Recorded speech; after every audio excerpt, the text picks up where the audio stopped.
welcome in an old school edition of Soccer Over There, a remote, socially distanced edition of Soccer Over There. I'm Jason Longshore. You will be hearing from Jared Smith, Nick Galifi, John Nelson, with their thoughts on some of the soccer over there.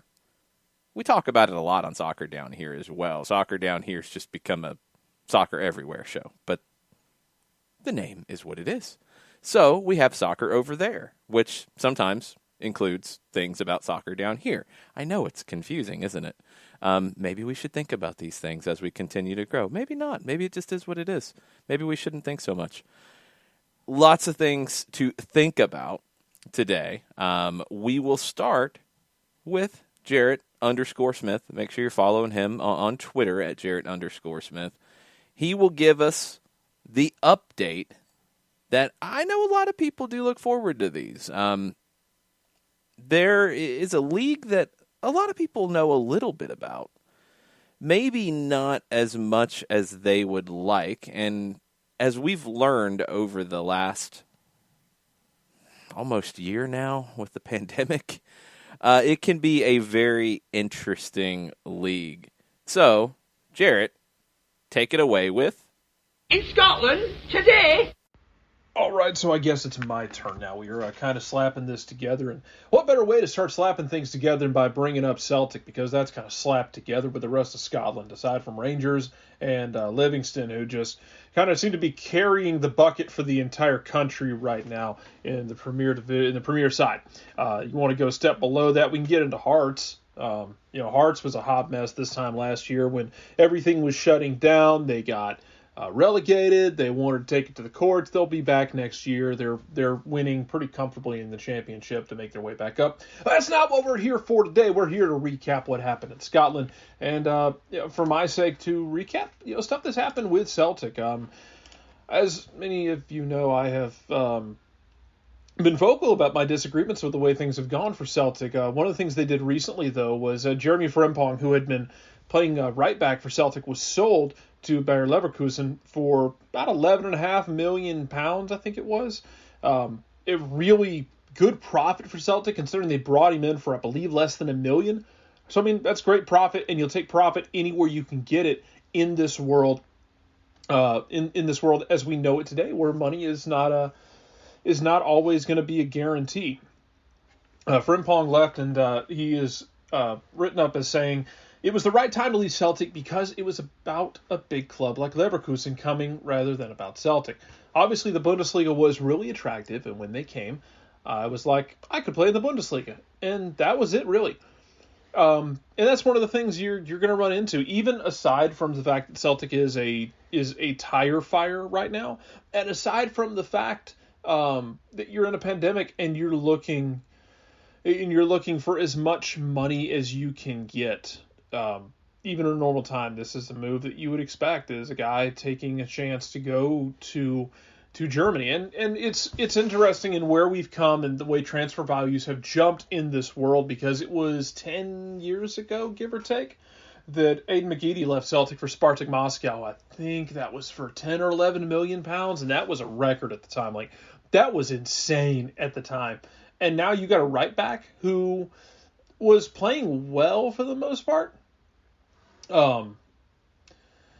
It's to go for that amount. It's insane. You lost you lost players for more money than that in the last few years, and the way the values have changed and the way guys are being valued is really interesting. So Jeremy Frimpong goes to Germany, talks about why he went, and that it was more about going to Germany, and I don't blame him for getting out of Celtic after Neil Lennon threw everyone under the bus in their loss on the road to St. Mirren, loss at home, to St. Mirren for the first time in 30 years.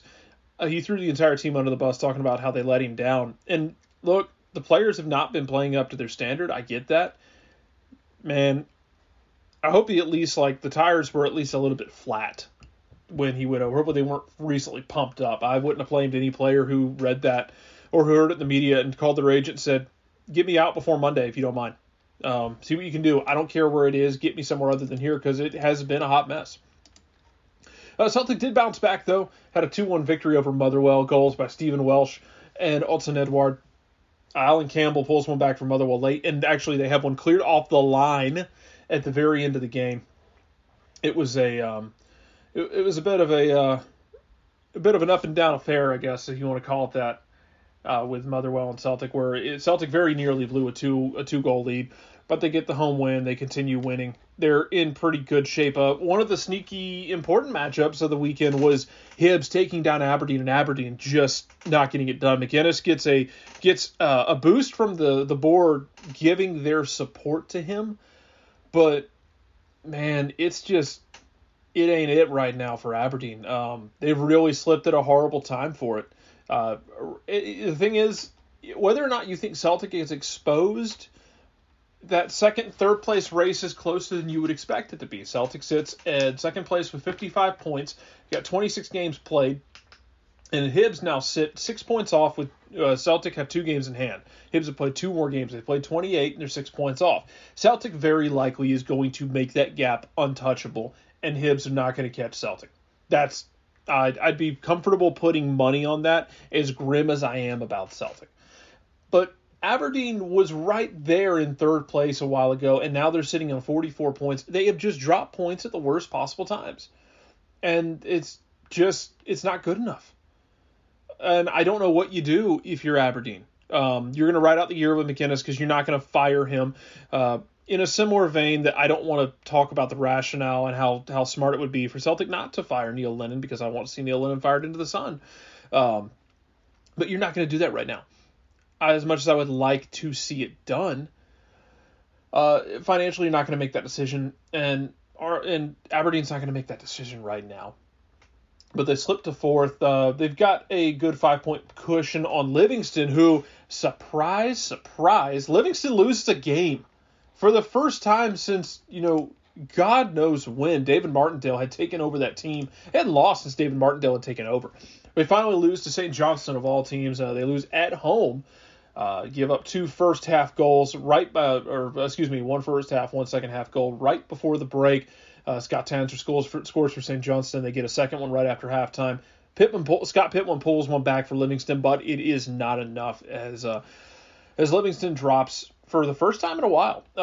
So we know this is pretty much done and dusted. Rangers going to win the league. Celtic's probably going to finish in second. Rangers have a 22-point cushion. Celtic have 2 games in hand. That's not really going to mean anything. If you want to get some fun with it, relegation battle should be a little bit more interesting. Kilmarnock sits at 24 points. They're 10th place. There's only 12 teams in Scotland in the top flight. I could spend way too much time explaining how the end of the season works, where they basically restructure the schedule at the end of the season based on who the top teams are to make games count more efficiently. Kilmarnock sits in 10th, third from the bottom. Ross County is second from the bottom with 23 points. And Hamilton Academical sitting down there at the bottom of the table, 20 points. But they have 2 games in hand on Ross County, and they have a game in hand on Kilmarnock. If they win one of those games, they've got a better goal differential than Ross County. They win one of those games, it might be, Ross County you're looking at getting automatically shot down. And this is going to make for a very interesting little end of the season. If you're looking for a race in Scotland because the top of it's done, as more and more games might become visible on ESPN+, the bottom of that table gets really interesting. Ross County loses to Dundee United. St. Mirren defeats Kilmarnock. St. Mirren having a really good run here. They beat Celtic. They go take Kilmarnock. So a good little situation for them, I guess. In that not a bad way to go about things if you are St. Mirren, as they sit right now 6th behind Livingston and just ahead of Dundee United. As far as news around the league goes, still a lot of betting to be done about whether or not Celtic gets a new manager next year, because you have Rafa, who's still the bets are still there. He is the odds-on favorite according to Betfair to be the next Celtic manager. He left Dalian in China earlier this year. John Kennedy, Eddie Howe, Frank Lampard, Roy Keane, Oliver, all going to be names you're going to see thrown on there. Now, whether those are legitimate names or whether those are, that's just bait for bettors, that remains to be seen. Over on the other side of Glasgow, Rangers boss Steven Gerrard has been tipped to remain at Ibrox for up to the next 5 years after his January recruitment drive. I don't believe it personally because I think that in the next year or two that Liverpool job is going to come open, and he is just the guy for it. I think unless Celtic really sorts their stuff out, you really if you want to bet futures on Scotland, if you're that degenerate, you want to bet futures on Scotland that Rangers will win 2 in a row and win it next year, I would take it. Celtic's just got so many problems to sort out, and Gerrard really has done a great job. He had been doing well a year and a half ago. It just wasn't there yet. He did pretty well last year. You have the big statement win against Celtic just before Christmas, and the second half of the year just falls apart at the seams. And this year, it just hasn't fallen apart. It's not as good as it was at the beginning of the season by any stretch of the imagination. You got to figure they're going to drop a game or 2 or 3. They can afford to, though. It's not a big deal. They've built themselves that kind of cushion, but they need to focus on Europa League because this is a great chance for them to go into Europe and collect more scalps like they did last year. So they're saying, up to the next 5 years, I'm not buying it personally just because I think the allure of Liverpool and being that guy there and taking what Klinsmann has built will be too big for him to say no to. But he's definitely done well for himself. Whether he stays 2, 3, 4, 5 more years, which could happen, he's certainly got the club's best interest at heart. Former England teammate Paul Robinson said as much. And I think this is one of those situations you can say he's building for the future, and I think he is. He's brought in young players. He's building for the future, but he might not be a part of that future, and that's okay. He can be building for the future, have the best interest of the club at heart, and still be ready to hit a launch pad over to Liverpool tomorrow morning. I don't think both of those things can be untrue. He does have the interest of the club at heart. He's done a really good job, but that spot opens up. I think he's gone. Both those things can be true, and he's going to leave the place certainly in a better situation than he found it in, because this is the best Rangers have been in a decade. And that's a weird thing to say, to even think about, but it's the best shape they've been in a decade. And even if Celtic hadn't imploded, I still think they're in first place in the league this year. They've just done so well, and they have certainly made a statement, and he has made a statement, I think, as a manager. We were having those Lampard-Gerrard battles about manager, and now the irony of Lampard possibly being linked to Celtic as as kind of a cleansing activity for himself. As of right now, Gerrard has won, and if he keeps building this, I think he's just going to win by more and more. A little bit of news on the Ben Davies front, as Celtic were trying to get Ben Davies, and he ended up over at Liverpool. It sounds like they were the front runner for him. However, the player opted for Liverpool. The Parkhead side were closing in on a deal only for a clause inserted into the deal for a player to be fit to play on a rival. That apparently is what led to the deal not going through. The fact that that clause inserted in the deal that he had to be fit to play on a rival, and apparently that clause is one of the reasons he ended up taking the Liverpool opportunity. And I don't think he played this weekend at Liverpool, which Liverpool's got enough defensive problems. I don't think it's a matter of we don't need him, we just grabbed him because we can have him. No, they need him. It may have been a matter of just getting him up to speed. We talked earlier about Aberdeen. Former Scotland winger Neil McCann talks about how he doesn't think it's the right time for Darren McGuinness to be out at Aberdeen. I'm on the fence about that. I think it is. I think they need a change. If you don't do it right now because of financial reasons, I can absolutely understand that. He's been there for a while, and if you feel like that relationship deserves to see out this season, I can understand that. But if it costs you a shot at European football, that is a large price to pay for that if you're just seeing it out of courtesy. Now, if you think he can drag you across the finish line and put it in position for somebody else to take it in Europe, that's a different story. Parting of the ways could happen this summer. According to McCann, this is just former winger, former player waxing on this. Maybe the marriage will come to an end at the end of the season, but he shouldn't be removed for the position just now. Absolutely not. I can understand that. Again, European football might be at risk here because Hibs do not look like they're going to Hibs this thing up. Hibsing being, I guess, the closest thing you would get to what we used to call Clemsoning in the early 2000s before Clemson turned into a juggernaut. where a team would throw something away. Now, if Hibs end up in third place, or my God, even like second place and throw it away and end up fourth or fifth, that would be a Hibsing of the ages. And by God, you would want to find every tabloid you could after that. But as far as the rest of it goes, Livingston as well. The only thing that seemed to have slowed them down before this was that some of their players allegedly ate at a Tony Macaroni in Aberdeen and went out and ate together and might get in trouble. Police probing that they had a pre-match meal at the restaurant. Tony Macaroni, by the way, sponsors their arena. And yes, I didn't get that wrong. It's Tony Macaroni. That's the name of the restaurant that sponsors Livingston's arena. But despite that loss, 14-game unbeaten run comes to an end. David Martindale has done such an amazing job and is such a great, such a great example of what can happen when you get yourself squared up and you're going in the right direction in life. Without getting too much on the soapbox, the whole idea of we put people in jail to not just to punish them, but as a society, hopefully to help people rebuild themselves and rehab themselves. And it's not about punishing and treating people like they're animals in a cage in a mid-1940s zoo. That's not what it should be about.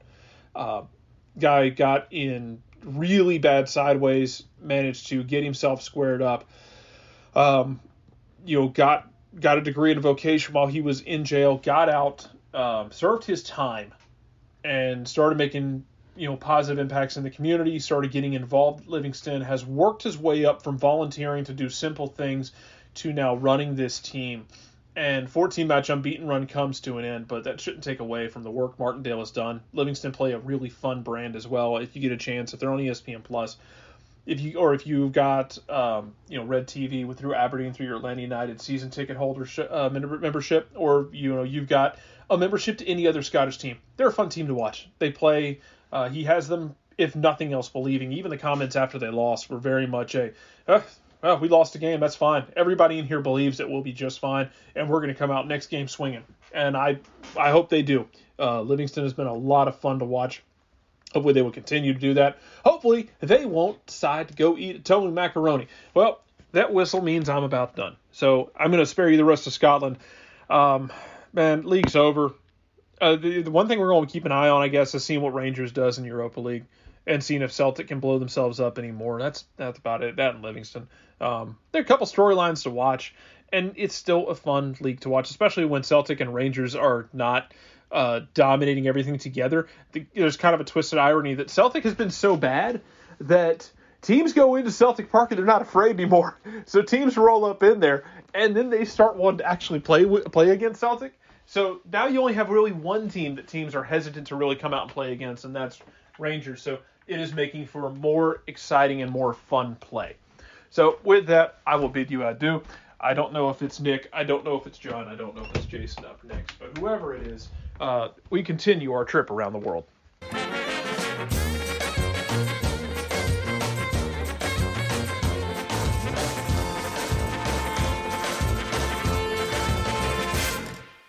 And we're back. At least I'm back anyway. On a slapped together, as Jarrett calls it. Soccer over there. Kind of the old school way that we've done this show in the past. Almost crumpets and espresso style. Maybe that gets a comeback here at some point. We like to have the throwbacks to the olden days from time to time on Soccer over there.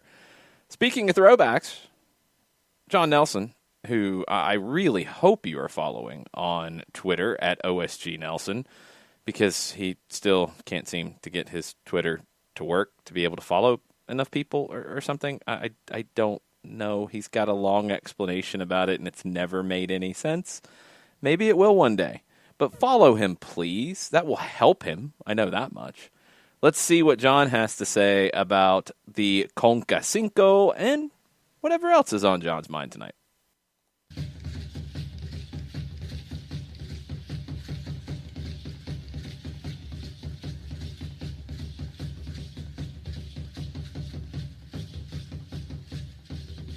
So, as promised, we'll start off with the Conca Cinco. Thank you, Jason. Let's start off with what happened this afternoon at the Club World Cup. Tigres knows who their opponent's going to be in the finals of the Club World Cup. It's going to be Bayern. No real surprise, considering that, as we were talking about on the show on Monday morning, that Bayern was in the neighborhood of minus 900 as a favorite to win. They win 2-0 over Al-Ahly. Lewandowski with a brace. Bayern is now playing for what would be their 6th title in 12 months after the German League and Cup, the Champions League, and the German and the European Super Cups. Club World Cup is traditionally a way just for the Champions League winner to get another trophy. Bayern's only Club World Cup title, for those who may not remember, was back in 2013 when they beat Raja Casablanca of Morocco in the final.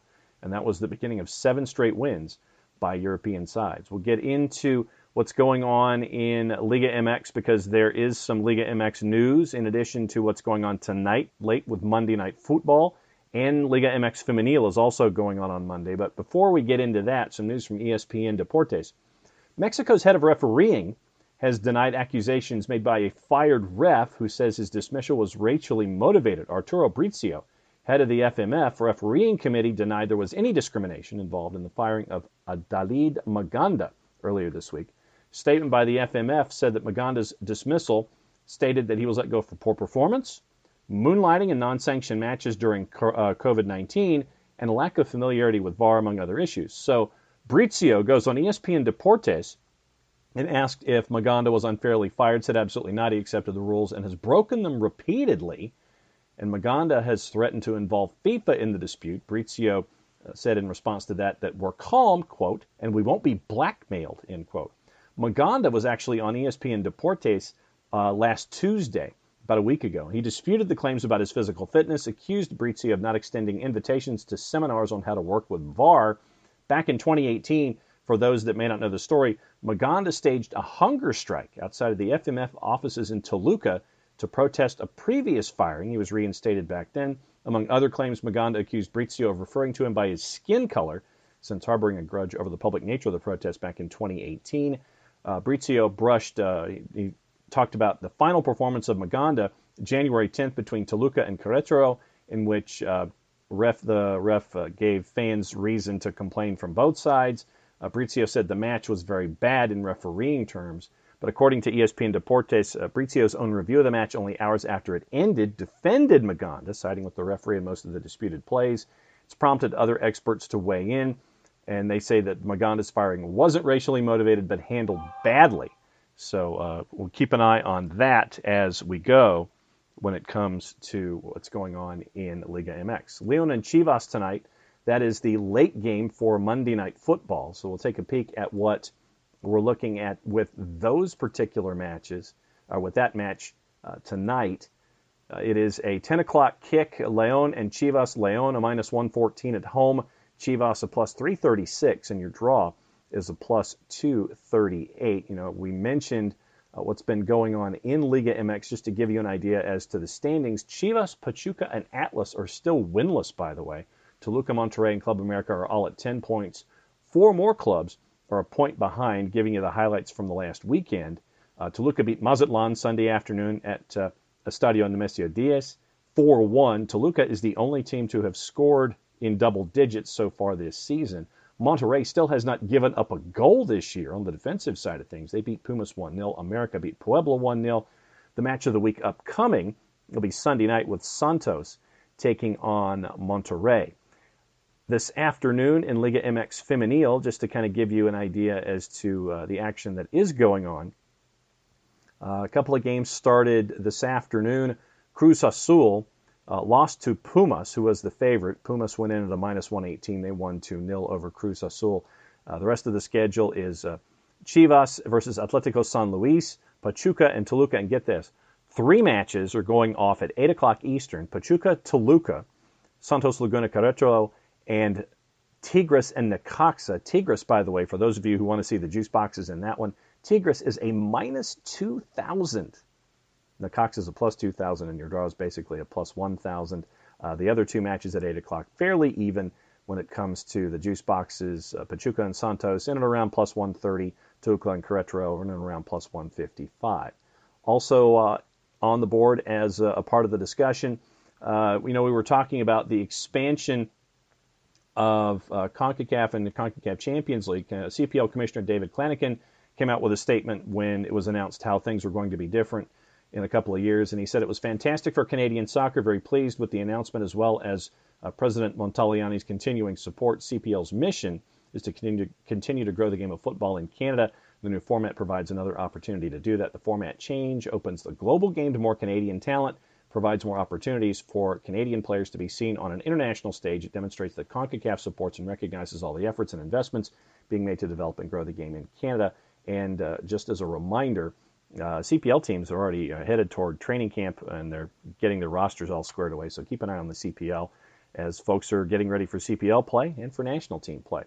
Now, we went into the Twitters, and we were talking about it earlier this afternoon. First and foremost, John Roper comes in with a question. John says, as an Everton fan, I'm usually not in the face. This season, I'm being hopeful for a top 5 finish. Should I be talked down? Really? John, the answer is no. When you look at the standings right now in the Premier League, and you're looking at how things are laid out, with the matches in hand, and I think that this was something that Jason and I both shared, the notion, was that Everton really could make some noise. Because right now, as you look at things, Manchester City, obviously with a match in hand, they're 5 points clear of Manchester United. Leicester's at third at 43. Liverpool's at 40, having lost 3 of their last 5. Chelsea and West Ham are at 39 points. Chelsea's got a big lead in goal difference. And then there's Everton in 7th. Right now, Everton, 37 points. Let's just say you win those 2 matches in hand, then you will have played, you will have made that up, and let's just say it happens instantaneously as we're talking about it. Everton would be at 43 points, and you would still need a little work to even up with Leicester when it comes to goal difference, but you would be in that 4th spot when it comes to Champions League. So I think that you'll be in the discussion all the way down through the end, because you're going to have all of these teams, and we pretty much looked at Manchester City, United, Leicester, Liverpool, Chelsea, West Ham, Everton, Spurs, and Aston Villa. Right now, Villa with 2 matches in hand, they are 4 points out of the Europa League spot. Everton, 2 matches in hand, they're 3 points out of Champions League. So, if you were to win both, you'd be at 43 points, you'd be in 4th. So the answer, John, a very long answer to a very short question for me, the answer is no. The firepower that you have, I think Hamas is getting back to being healthy. And I think that really, though, I think the key is Dominic Calvert-Lewin and how he adjusts to how the league has adjusted to him. Because as you well know, he came out on fire, and then the league kind of adjusted to him second time through. And so now how is he going to adjust? And also I think that between the sticks, you can't have people slip, and you make sure that things are set between the sticks, between your 2 keepers. So those are the questions that I have for Everton. But no, I think that you've got a legit shot of being a part of the discussion when it comes to Champions League spots. Nathan, as always, up the Reds, and that was with a question mark this time, and I like the gift that you posted, by the way, on the timeline. We were talking about Jurgen Klopp this morning on Soccer Down Here, and it's just like, cold feet? Really? Cold feet? Come on. When Klopp is starting to talk about that kind of stuff with Allison, it's just like, come on, man. But no, I think that Liverpool is fighting for, and Klopp said as much after the loss to Manchester City, that they're looking for a 4th place. You're looking for top 4 so you can still be in European football. Now, I think that with them right now, 10 points back with a match in hand for Manchester City, I think title hopes are gone. But what you've got right now is you've got a lot of folks who are in a very short space trying to get into those Champions League spots, and the 5th obviously gets to Europa. But Liverpool is going to be in a fight. And Nathan, I will question why they didn't start Kabak at the back in the game against Manchester City. Yes, I know he was new, but I know that the dynamic there is, do you start someone that you brought in to be at the back, or do you go with what got you to that point, knowing that the team that you're playing is at the top of the table? I understand the conundrum there. So I would have thought maybe getting Kabak into the lineup some way would have been a way for things to be handled for Liverpool going up against Manchester City. So that is how things are. Oh, this afternoon, for those of you that didn't get the chance to pay attention, Leeds getting the win over Crystal Palace. Crystal Palace, I think, had possibly as many as 10 absences. And I think that what you're seeing with Crystal Palace is the difference that Wilfried Zaha makes offensively for them. Right now, Crystal Palace in 13th. They've lost 3 of their last 5. Leeds has won 3 of their last 4, and they're now 10th in the table, which is pretty much where we'd had them. We'd had them pegged. We had them pegged right in that 10, 11, 12 spot. So goal for Patrick Bamford, his 100th professional career goal. But great work by Leeds, now 10-2-10, and they're in 10th place as we look at what happened in the afternoon for the Premier League in the 2-0 win over Crystal Palace. Also on the board as we're getting ready for other things. It's another handful of days off as you're getting ready for stuff of the weekend. Leicester and Liverpool, Manchester City, Tottenham, a big weekend in the Prem. So that is what's going on with the Concasico, con John Nelson, and the Prem. Thanks for your questions. That's it for me. Jason, back to you.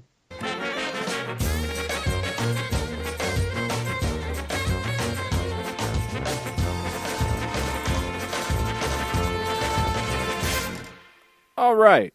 It's back to me. Thanks, John. We did ask for questions, and we did get a few. There's usually lots of interaction, typically of the goofy sense, on the soccer over there. And Kefsi with a question, not a goofy one. Kefsi with a very important question. What if, ... Tigres wins the Club World Cup? How could they give Bayern the biggest headache? What if they win? It'd be a massive thing for CONCACAF. It'd be obviously the most massive thing for Tigres. It'd be huge for Liga MX. I think it'd be big for Major League Soccer as well. It'd be big for the whole region because we haven't seen it happen. You know, this would be a big deal. Can they do it? They're going to be a decided underdog. There's no way around it, and we'll preview all of the ins and outs of the match as we get closer to it on Thursday afternoon. It will be available on FS1 and Fox Deportes. But how can they do it, Kepsi asks? Look, Tuca Ferretti is a very good manager at setting his team up to defend and to frustrate the opposition. You frustrate Bayern long enough. You see it in these kinds of games all the time. The underdog keeps it scoreless or even gets a goal, and they keep frustrating the favorite. Sometimes the favorite starts to press. Sometimes they try to do too much. Sometimes they don't have the patience necessary to take care of business. That's going to be tough for Tigres. Bayern's a better team. There's just no way around that. But Tigres has a couple things that can serve them well in a match like this. You have a good goalkeeper in Nahuel Guzman, a goalkeeper who can be very difficult to beat when he is on his day, and you need him to be on his day in this one. They also have a striker who is world-class in Andre-Pierre Gignac.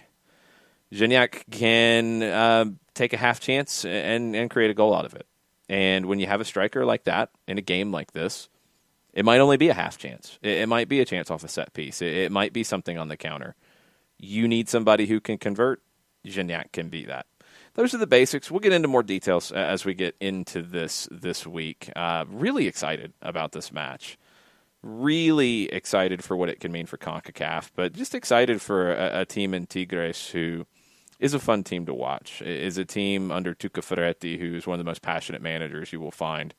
And this is a huge opportunity for Mexico, for CONCACAF, even for MLS a little bit. It's a big deal.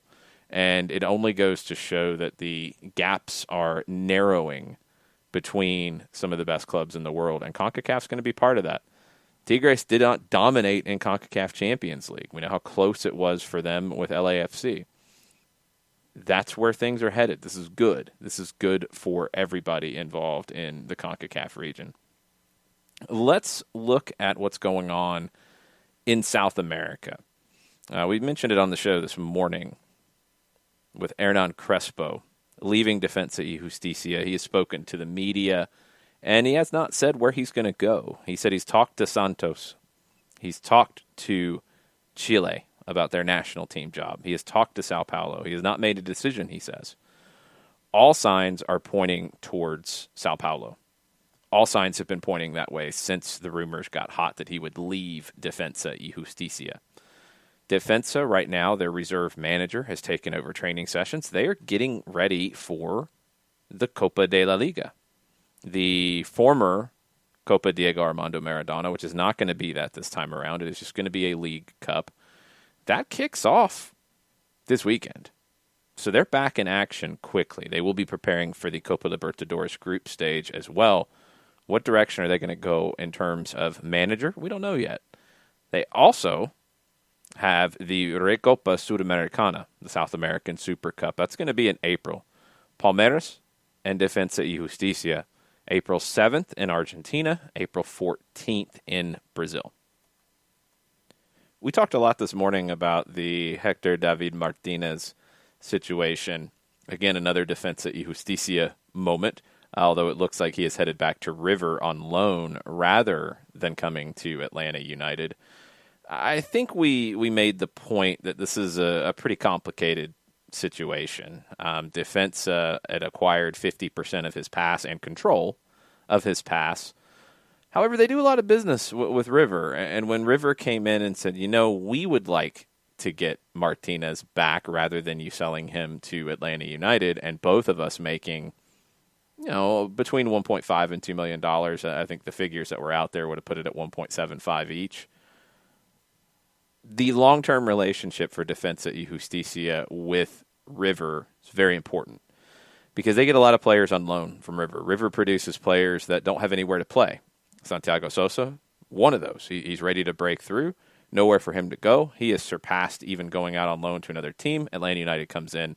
Looks like Santiago Sosa will be part of Atlanta United's roster very, very soon. Enzo Fernandez, another player in the same position, is on loan at Defensa y Justicia. Martinez went on loan to Defensa first before they bought 50% of the pass for $900,000 in August, which looks like a very good purchase. They will make more than that when they do make that sale down the road. River is working on bolstering their squad for the upcoming League Cup. River has not won a domestic trophy in a little while. It's becoming a bigger issue, and with Marcelo Gallardo's time probably coming towards an end at River Plate, he's going to want a domestic trophy to add to his CV from his time at River.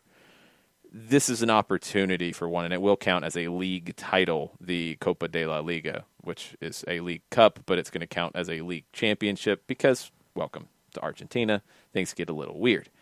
River is also preparing for a match this week on Wednesday in the Copa Argentina. They have announced who their player group is that will be preparing for this, the Convocados. And no massive surprises here yet. Of course, there is no Hector David Martinez yet. That deal is not done. There is no Santiago Sosa on this because he has left Buenos Aires. There is no Nacho Fernandez on this because he is expected to end up with Atlético Mineiro in Brazil. But this is another opportunity for another trophy for Marcelo Gallardo, where River in the round of 64 will be facing a lower division team, Defensores de Pronunciamiento. Round of 64 game. Copa Argentina gets some crazy matchups in some of these, and they play them in neutral sites, which can really be an exciting thing for River and Boca fans all over the country when they get River or Boca coming to town for a match. No fans just yet for these games, although the Argentine Football Association, the FA in Argentina, is trying to start the process of getting 33% of the stadiums back open for fans. They'd like to do that for this upcoming cup, the League Cup. Now, are they going to be able to get this done in time? Is it going to take some time? There's plenty of rounds in this. There's going to be 13 rounds in the group stage, and then you go into a quarterfinal, semifinal, and final situation. They're going to try to get fans in there. I don't know how long it will take for that to happen. We've talked about all the finances and the situations with this. It is a very important thing to start bringing some of that revenue back into these teams. Independiente is one team that could desperately use some revenue, and we've mentioned some of their situations with owing clubs and players money. Well, they have another one on the list. I think this is the fourth or fifth at this point of debts that they have that are going to affect their upcoming transfer business. Gustavo, my friend, it's not looking good for El Rojo. They need to have a run in CONMEBOL competition this season to start making some of this money back, but I don't know if they're going to make this money back quickly enough unless they wanted to sell Senor Velasco. Then maybe we're having a different conversation, but I don't think they want to do that yet. I wonder if they can avoid having to do that yet, because I'm not so sure that they're going to be able to find a way out of it. Complicated stuff. While we are floating around in South America, I wanted to give a shout out to Grêmio in the Brasileirão. They have moved up to 6th place after a big win today, 5-2 over Botafogo, who is at the bottom of the table and will be relegated. Another big club that will be relegated. Vasco da Gama is trying not to get relegated. They are in 17th place, which would have them in a relegation spot. They're level on points with Bahia, 1 point back from Fortaleza and Sport Recife. So there's still a lot of opportunities for Vasco to get out of the bottom 4. You move to the other side of the table, and the season is almost done in the Brasileirão, and Internacional is leading the table on 66 points. They have a game in hand. Flamengo is second with 65. Atlético Mineiro, same number of games as Inter. They are on 60, 4 games left, 6 points back. They do still have a shot, but it's getting difficult now. Sao Paulo is on 58. They have a game in hand on Inter. They have 2 games in hand on Flamengo. Fluminense on 56, level with Grêmio. That's 5th and 6th place. Those are the final Copa Libertadores spots. The rest go into the Copa Sudamericana from 7 to 12. Palmeiras, your defending Copa Libertadores champions, will be going into the Libertadores separate from all of this. It opens up another spot for the Sudamericana qualifiers, which right now are Corinthians, Red Bull Bragantino, Santos, Atlético Paranaense, Atlético Goianense, and right now it would be Ceará. They would get the last spot in the Sudamericana, with Palmeiras getting the automatic qualification spot as the tournament holders, the Copa Libertadores champions. We're 4 or 5 games in the Apertura in Colombia. Deportivo Cali is at the top of the table through 5 games with 13 points, 4 wins and 1 draw. Junior is second. They have a loss and 4 wins. They're on 12. And then it's Atlético Nacional on 10, along with Millonarios on 10. You can watch those games on Fanatis, fntz.co/soccer down here. They're available on the RCN network on Fanatis. Colombian League is a fun one to watch, and you're also starting to see a lot of these players start to get interest from Major League Soccer, but also other leagues in South America. For example, one of the top players on Deportivo Cali's side, Agustin Palavecino, is headed to River Plate. River is trying to bolster their squad, as we talked about, for domestic competition, for another Copa Libertadores run, for Copa Argentina. Palavecino is part of that, a winger who is one of the most highly rated players in the Colombian league. Also, Martinez, who we've talked about from Defensa y Justicia, they've been able to hold on to Gonzalo Montiel as well. River is trying, it looks like, to get the band back together for one more run under Gallardo. We'll finish with an update. We talked about it this morning on the show about the Copa Libertadores qualification situation with the Uruguayan clubs. So Liverpool in Uruguay is going to go into the first qualifying round against Universidad Católica de Ecuador. They have accepted that spot. Well, what I didn't know at the time was Torque, who is the City Football Group owned club in Uruguay, they turned down the spot. So somebody did bet on themselves. They had the first opportunity at it. They said, no, we think we're going to finish higher. We don't want to go into the first qualification spot and put our Libertadores spot in a series with Universidad Católica, which is going to be a tough one. So Torque says, no, we're going to wait. Liverpool was next in line. They take it. They are Uruguay cuatro in the Copa Libertadores situation, which is very, very entertaining. We will keep you updated this week on the Uruguayan League. We will take a look at our old friend Carlos Carmona and his efforts to keep Colo-Colo from getting relegated in Chile. It's not looking great. They are in 16th place right now. They are 6 points off the bottom. Coquimbo Unido, who went deep in the Copa Sudamericana, they are in that bottom spot. Colo-Colo is 9-13-10 on the season, but they've been getting results lately. They haven't lost in their last 5. Maybe that's going to be enough to keep them up. Universidad Católica in Chile, they are leading the Chilean First Division by 5 points with appears to be 2 games left, but anything can happen in South American football, as you know. So, since this show is Nick Alifi's show, he is normally doing this part of it, hosting, bouncing around, offering crazy opinions.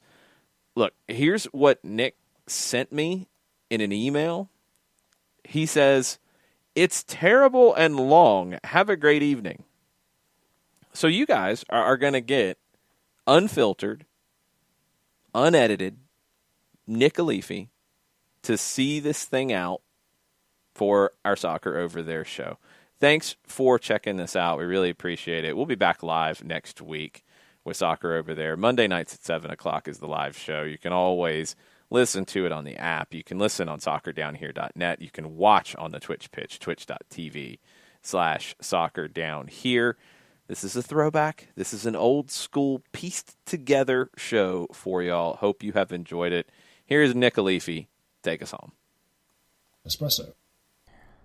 Hello, how are you? It is Soccer Over There. No, we're not all together. No, we're not causing mischief and mayhem on Twitch or on any of your other crazy podcatchers and whatnot. It's okay. It's okay. I know. You want a 3-hour show. You want hijinks for hours. You want John eating some kind of crazy messed up meal. I understand. I, too, want to see John eat crazy messed up meals. And in other words, that's crazy messed up meals means, in the world according to John, for us it means things like that don't exist in a Chef Boyardee can. So I'm with you. I want John to eat things that have seasoning and flavor and sauces and whatnot. But tonight we're going to do things a little differently. It happens. But we appreciate you listening nonetheless. And if you are listening to us in any sort of medical facility right now, whether you are recovering for COVID, whether you are treating those who are fighting COVID, please know that we love you and we salute you and we want you to get better and this all to be over with as quickly as possible. It just wear the stupid mask and get it done. Please. Please. Okay. On to soccer. Here we go. All right. Serie A world. I guess that's my big ticket item. We're going to talk about Serie A. And another big ticket item that's going to be coming around is Zlatan Ibrahimovic with Milan. They're still at the top of the table, ladies and gentlemen. I don't know what to tell you about that. As a Milan supporter, I wish I could go into some kind of great thing as to what they're doing. They're just playing fantastic team ball right now. And you have Ante Rebic, who has shown up, and I'm hoping that this past weekend re-kickstarts him and gets him going again because he is a key piece of this machine if Milan wants to stay at the top of the table. Currently, they are sitting at the top with 49 points. They are just 2 points ahead of Inter at 47, and then Juve, those evil Juve, sitting at 42. You have Roma sitting there at fourth with 40. Roma's a weird situation because can Fonseca keep his job? Will Friedkin can him mid-season? That's really the question here, and who takes the job? Is it Allegri? Is it Sarri? Is it some manager to be named later? That's going to be the interesting question for Roma. I don't believe it's going to be Sarri because Mauricio Sarri has had several opportunities to take jobs mid-season. He doesn't want to do it. He is getting paid still by Juventus. He's not interrupting that gravy train to pick up a job mid-season and all of the trappings and garbage that goes along with it. You have a poisoned locker room, more than likely. You have players that are sniping at each other. You have no culture because it is the former manager's culture that they have either allowed or put into place.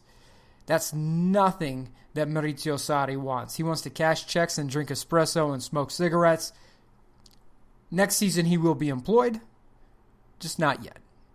So if Roma has to pull the trigger, if they feel that they're slipping out of the Champions League spot, and keep in mind, right now at the top of the table, it is rivalry city. You have the two Milan teams at the top, Juve, who's a rival with everyone, and then this Roma-Lazio at 4-5. That's absolutely nuts. Both Roma and Lazio tied at 40 points. Roma has to make a move. Or do they? Do you risk upsetting the apple cart to try to make a move now? If I'm Friedkin, I'm not doing it. I'm not pulling the trigger right now. I haven't seen anything from Roma that says they can't be a top 4 team. But I have seen things that can be cleaned up. And there's certainly issues with the relationships between Fonseca and some of the other guys. I understand that. But Friedkin could pull the players aside and be like, look, this guy's going to be gone next year. Just play your hearts out. We'll solve it. I understand that. I don't understand bringing a manager in halfway through. You're outside of the window. There's no way to bring in reinforcements. It just doesn't make any sense at this point. Just keep the manager you have and let it ride. Sometimes the best deals are the ones that are not made. And some of you out there who were buying certain stocks that will not be named, when they went from like $7 to like $144 and you bought it at like 80, or you wanted to buy it at 80, elected not to, and then watched it come crashing back down to earth and like, whew, man, I'm really glad I didn't make that deal. Yes, ladies and gentlemen, you know exactly what I'm talking about. If you have watched any of this stock mess or Dogecoin or anything like that and said, I'm not really interested in getting involved in that, you might be feeling pretty good about that decision right now. Again, some of the best deals are the ones that are not made. Roma, Napoli, please take this advice. Napoli's another one. You have Gennaro Gattuso. He's almost certainly going to be gone at the end of the year. But again, who do you bring in? Do you bring in Maurizio Sarri again? How do you massage that with that fan base? If you've been listening to Soccer Over There before, you know that in the city of Naples, they have toilet paper with Maurizio Sarri's face on it. They have statues with Sarri with devil horns. Look, I don't know if that's a situation that Maurizio Sarri wants to go into. If I'm him, I think I hang out and I try to wait for Fiorentina. You're going to get Fiorentina will be open. It's definitely going to be more of a project. But at the same time, he's a Florence guy. He has the opportunity. Take the Florence gig.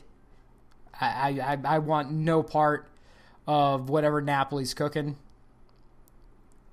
That's just me and my 2 cents on the matter.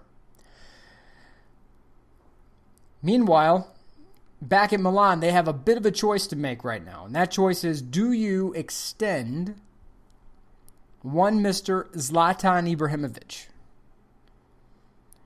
Now, this past weekend, Zlatan scores his 500th goal for AC Milan. Right? Actually, his career goal is 500. But he scored it for AC Milan. He scored it in their colors. He's 39 years old.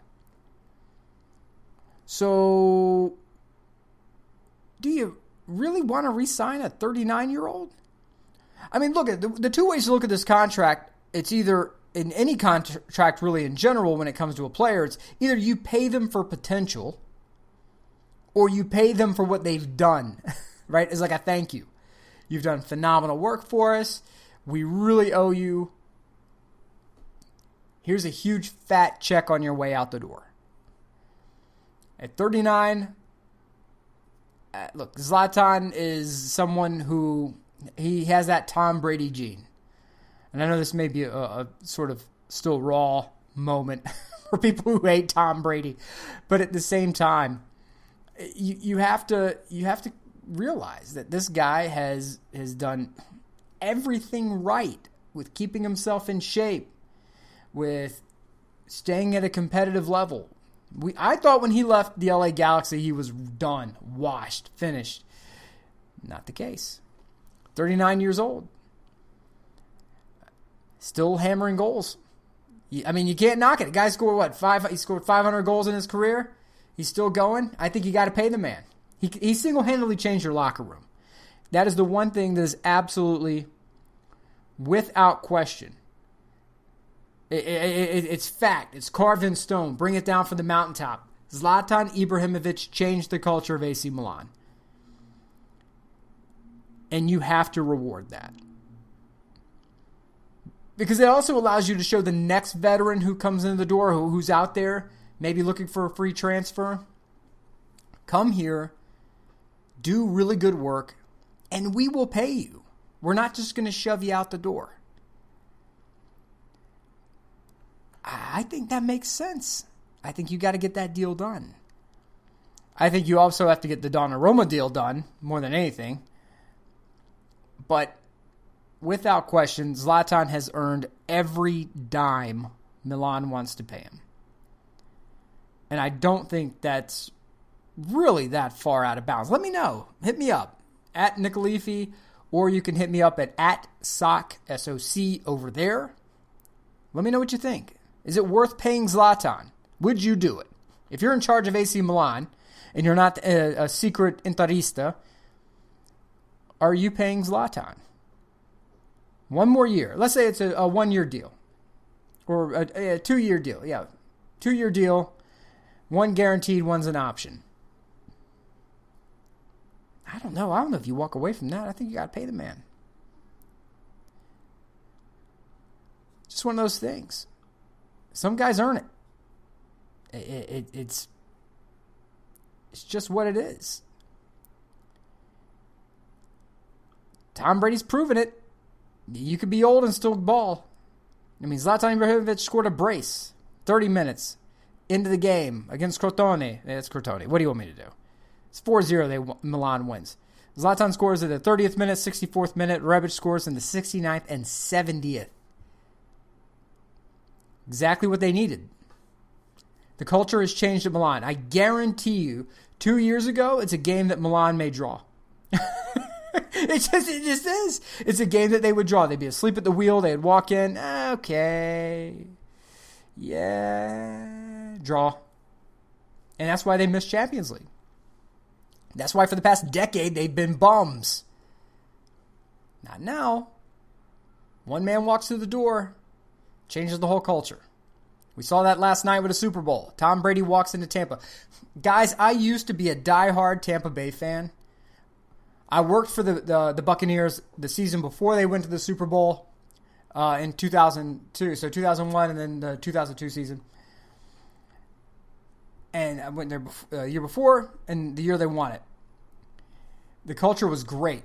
Tony Dungy had a culture there that made all the sense in the world. Hard work gets results. He didn't quite get over the mountaintop. He was let go. They bring in Gruden. Gruden takes him the final few steps. Gruden came in and he changed that little bit of culture. The culture that says, hey, we can win even if it's below 32 degrees. That was a problem for Tampa before Gruden came in. They'd never won a game in which it was below 32 degrees. They went up to Philly and then won. They went to the Super Bowl. They slaughtered the Raiders. Culture was changed. And then a lot of those veterans, as hard work gets results, veterans left. They retired. Culture went to crap. And then it stayed crap until they brought in a man named Tom Brady. An old, ancient relic who is quite possibly the greatest quarterback to ever play the game. Changed the culture. I mean, anybody who watched that game could see it. And anybody who watches Milan now versus 3 years ago, you see the difference. And I'm talking about from the manager all the way down to the last bench player. Doesn't matter. The culture of that team has changed. They are a team that is run by a hedge fund. Don't talk to me about ownership. They're operated by a hedge fund. And they are still out there busting because Zlatan came in and said, I will not let you be bums. You can get out of here if you're going to be a bum. I want nothing to do with it. Culture changed. Milan, top of the table. Barring disaster, they may be in Champions League next year. My God, what a turnaround for that team. If they win the Scudetto, I don't know. You guys may get some. You guys will get a wrestling promo the likes you have never seen. Watch Milan win the Scudetto and watch what I do. It's going to be a promo. Oh my God. Ric Flair will need to tune in. The Rock, all of them. I'm just saying. I'm just throwing it out there. Man alive. What a year. What an absolute year for Serie A. There's American owners coming into the league. They're making some purchases. The latest rumor is going to be Spezia. Will Spezia be acquired by an American? We'll see. The results haven't always been great. I mean, Parma was recently purchased by Kyle Kraus, and they really haven't had much of anything going on. Losers of the last 3. Money doesn't always equal wins. Hopefully he can turn it around. He's very active on social media, by the way. The owner of Parma. And that's Kruse. But he's somebody who is invested. He's trying to win. Can't knock it. Americans, though, Fiorentina. Rocco Commisso, born in Italy, American citizen, owns the team. They're in 15th. No guarantees. Roma, owned by an American, 4th place. It's good money. Milan, owned by American hedge fund. Numero uno. Top of the table. And Juve, if you really want to, you got to keep in mind that Juve is a subsidiary of Exor, which is owned by an American. Just throwing that out there. As much as Juve may want to say they're Italian through and through, they're a subsidiary of an American corporation. There's an American CEO in that particular room. So just understand how that works out. But it's going to be very interesting to see as more money comes into Serie A, as you see a lot of the old guard step away. And when you see the money that gets invested, is it long-term money? Is it there for the haul? Or is it, we're there, it didn't really work out, we couldn't get the new stadium we wanted, we're out? That's the dangerous part. That's what Roma had early on, when they had a lot of American turnover at the top. You had different American groups coming in. Jim Pilata finally provided some level of stability. However, Pilata gone, Friedkin in. It's going to be interesting to see how he plays this. It's going to be interesting to see what happens with Parma. Are they going to get a new stadium? Are they going to be able to get the funding necessary and really the permits to get that to make that happen? That's the biggest issue in Italy, getting the permits to build a stadium. Ask Rocco Commisso at Fiorentina. He can't get the people of Florence to do anything.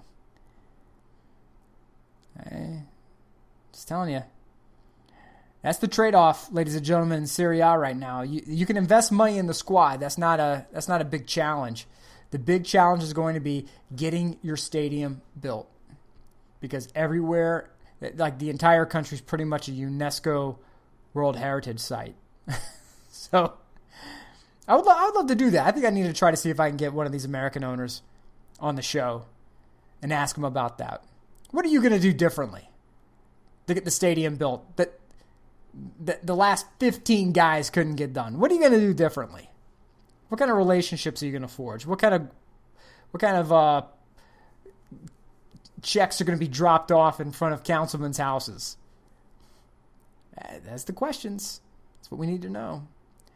Because if you listen to Joe Tacopina, who is the former owner of Venezia, and now he's the current owner of Catania, the Sicilian club, he said the biggest issue is getting the stadiums built. He said that's the biggest hindrance right now. He said it is tremendous value in the teams. It is cheaper to buy a Serie A club right now, lock, stock, and barrel, than it is to buy an MLS club. You have guys who are trying to buy these Serie A clubs for like one of the lower tier ones. You're talking about $200 million, lock, stock, and barrel, facilities, everything. Serie B club, you're talking about 30, 45 million. And I know, good Lord, Jason's going to cut this part out. I can feel it. With promotion and relegation, proper investment, get them up to Serie A, you could be doing all right. What happens with Torino? Does an American come in and buy Torino? My God. The investment's there.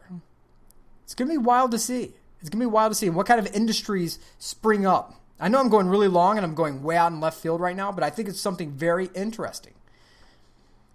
What kind of further investments come from American owners buying these Serie A clubs? Will you, the listener out there, purchase tickets outside of the traditional Italian triad of Rome, Florence, and Venice? Will you purchase a train ticket and go to Parma? If an American owns the team and they make special packages to lure American tourists, once you all start wearing masks, get vaccinated, and we can start traveling again, will you buy a ticket to go on a train to go to Parma? To go catch a game? Will you go to Spezia? Will you go... I mean, you're going to be in Rome, but will you... when it comes to something like Rome or Florence, Roma or Fiorentina, would you skip a day at the Vatican to go see Roma play? I mean, Fiorentina, some of the best meals I've ever eaten in my life I've eaten in Florence. I'm not skipping those, I'm just letting you know. But I would like to go take in a game there. It's going to be interesting to see. Hit me up on Twitter and talk to me about these things. Do you pay Zlatan Ibrahimovic as pretty much a thank you contract? Remember, there's no salary cap. I think we're all going to get away with a little bit of financial fair play irregularities. I think they could swing that. So do you pay Zlatan? And does an American owning a Serie A club make a difference for you? Would you travel to go see one? I'm talking outside of Rome, Florence, and Venice. Would you go outside of the traditional tourist zones to go see a Serie A team because an American owned it? If they made it appealing for Americans to come visit. I'm talking special tickets and things like that. Let me know. At Sock over there. Or at Nicolifi. Let me know. There's a lot of business going on right now globally. There's a lot of business going on domestically. And guys, just keep in mind, I know favorite players are coming and going, and there's a lot of hand-wringing going on and clutching of pearls and whatnot. Sometimes the best deals are the ones that are not done. And sometimes it's a deal that just has to be done. Talking about Mr. Franco Escobar, obviously, that's the one that's immediately popping to mind. A lot of hand-wringing over that deal. Playoff Franco. I don't know what the background is on it. I don't know if it's a move that's getting done because they have such high hopes for a defensive prospect. The cap number wasn't going to be right to bring him back. Who knows? At the end of the day, it's a move that the front office is going to get judged by. You can either elect to put your, not too long ago, everybody was saying in Darren we trust, and after Frank, I think a lot of you guys changed your tune on that.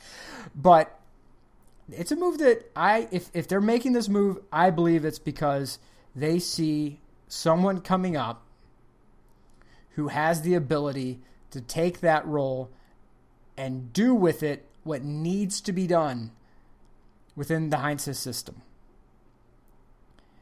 And they could do it, keep in mind, for the right money.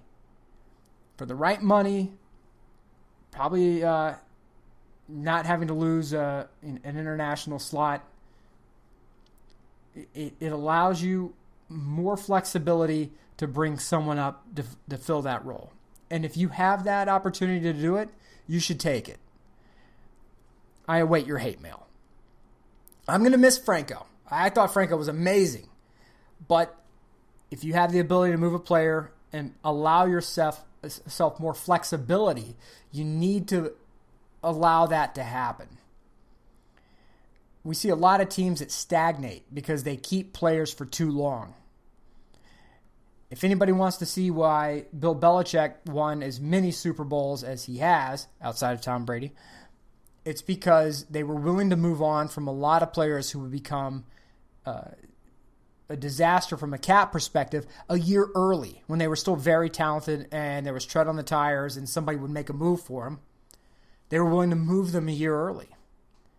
I feel the same thing is happening with Atlanta United. They are willing to move a player who has a year, maybe two left, at a decent number, and knowing the fact that we're probably not going to be able to get value for him next year or the year after. So let's go ahead and move him now while there's value, while we have someone, a dance partner. I would rather him be at Newell's Old Boys than somewhere else in MLS.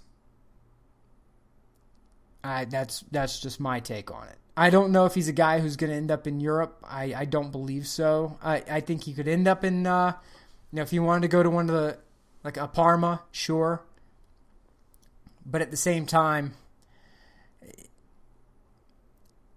I don't know if he's a guy that you want to keep here for the long haul, that you want to give a big, stupid contract number to. And I'm not mad at him. If he wanted a big, stupid contract number, hey, Playoff Franco earned it. However, I want to move on from those players a year early rather than a year late when they're a step slower, whenever there's fewer dance partners, if you have to move them, and the number is no longer really acceptable from a cap standpoint, and we have to let someone else go, or we block the path of an up-and-comer who is ready to go now. So it's going to be interesting to see how it works out. From a deal standpoint, there are deals that you don't want to do but have to do. This looks like one of those. And then there's the deals that don't get done. Those may work out in your favor. They may not. The golden words are, we'll see. And I know that's not great for sports talk. Sports talk is never sexy when they say we'll see. It's always the hot take. What is the hot take, Nick? Well, the hot take of the day is we'll see. But I'd rather do this now than later. My 2 cents on it.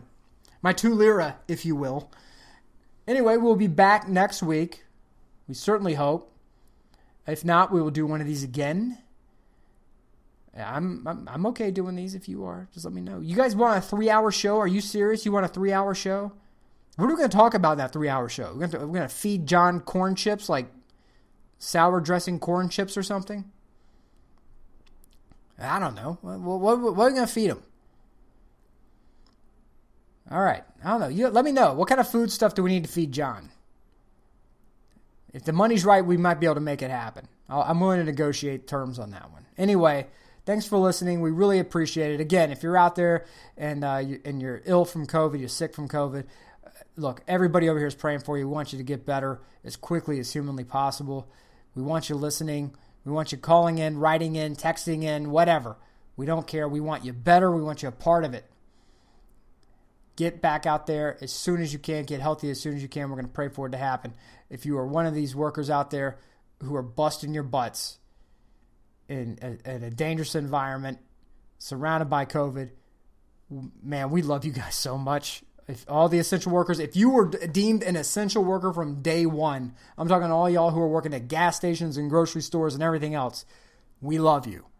And we appreciate you. Yes, you working at the 7-Eleven, you working at the grocery store, you working crazy hours at Amazon, having to do all kinds of crazy stuff so you meet your quotas. Thank you.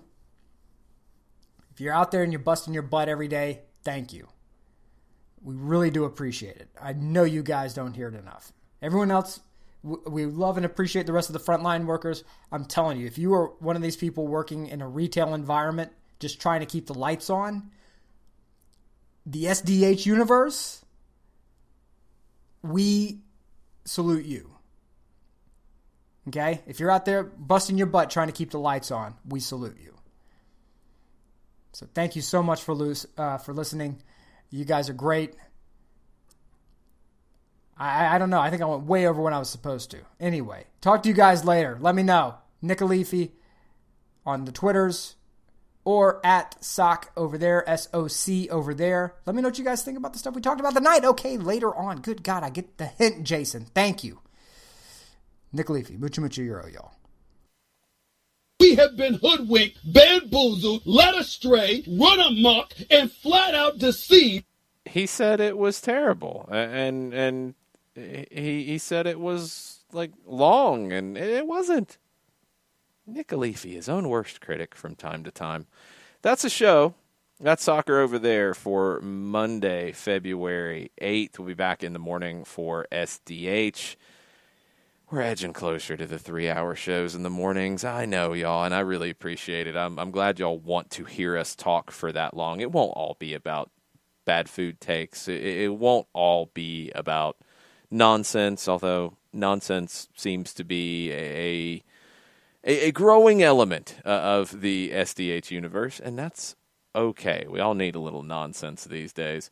Thanks for taking a little bit of time out to hang out with us, even where we're socially distanced. Not a usual Monday night, but thanks for checking it out. We'll be back in the morning. Lots to talk about. I'm sure we'll have some craziness from the Spanish telenovelas, because there always is something with Barcelona and Real Madrid. We'll probably have some craziness out of South America, because there usually is. MLS, everything has been done, agreed to, signed off. The season is moving forward. We'll talk about that. We'll talk about what we know the new CBA entails after the players and the league signed off on everything. The player vote went down today. It's all done. We'll talk about that in the morning. We'll talk about what the CBA has changed to, and we'll start to look at what preseason's going to look like for teams. Now that we kind of know and we're good, start getting into, okay, what teams have needs? What teams have position battles that are going to be interesting? What teams have some work to do in the preseason? What teams are your favorites? We'll get into all of that starting tomorrow on Soccer Down Here. Thank you so much. Y'all have a good rest of the evening. Mucha plata, y'all, and mucho euro, y'all.